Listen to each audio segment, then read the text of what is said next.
আরে দিকে দিকে একই শুনি, ছাত্রলীগ ট্যাগ দিয়ে ছাত্র শিবিরকে মাইর দেওয়ার ধ্বনি, আর সেই শিবির নেতার আহাজারি চিৎকার। দর্শক, এই মুহূর্তে আজকে আমি যখন নিউজটি রেকর্ড করছি আমার অবস্থাও ভালো না, তদ্রুপ ধানমন্ডি 32-এর অবস্থা আরো খারাপ।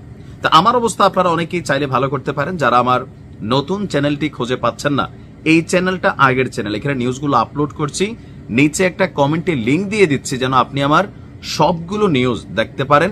সেই জন্য নিচে কমেন্টে ক্লিক করার পরে পিন কমেন্টে একটা লেখা আসে নতুন চ্যানেল লিঙ্ক, ওই লিঙ্কে ক্লিক করলে নতুন চ্যানেলটা চলে আসবে, সেইখানে গিয়ে আপনাকে সাবস্ক্রাইব করে রাখতে হবে, না হলে আবার ওই চ্যানেলটা আপনি পাবেন না। যাই হোক, আমাকে পাওয়া তো সোজা, কিন্তু ধানমন্ডি 32-এর অবস্থান কি? মাত্র কিছুক্ষণ আগে শিবিরের এক নেতাকে ছাত্রলীগ ট্যাগ দিয়া মাইর দেওয়া হয়েছে। ওনার বাসা হচ্ছে বাংলা মোটর, ওইদিকে যাওয়ার সময় এই ঘটনা ঘটছে। এখন পর্যন্ত সম্ভবত 8 থেকে 10 জনকে ছাত্রলীগ সন্দেহে আপনার গ্রেপ্তার করা হয়েছে।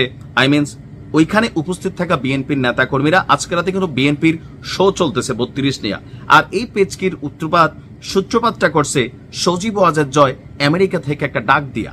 বাংলাদেশের নেতা কর্মীদের মধ্যে অদ্ভুত এক ফিলোসফির প্রেম আছে, নেতা বিদেশ থাকলেও কর্মী দেশে থাকে।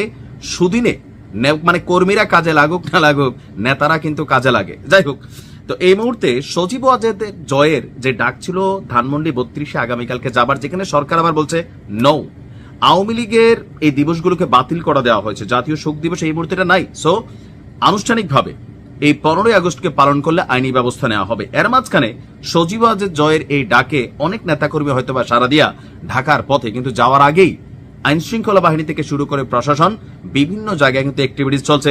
এর পাশাপাশি রাজনৈতিকভাবে বিএনপি আজকে সেখানে শক্ত অবস্থান নিয়েছে। সেখানে গিয়ে অদ্ভুত কোনো কর্মকাণ্ড করলেই ছাত্রলীগ বলে কিন্তু নগদে মাইর, সাথে আপনার গ্রেপ্তারি ফ্রি।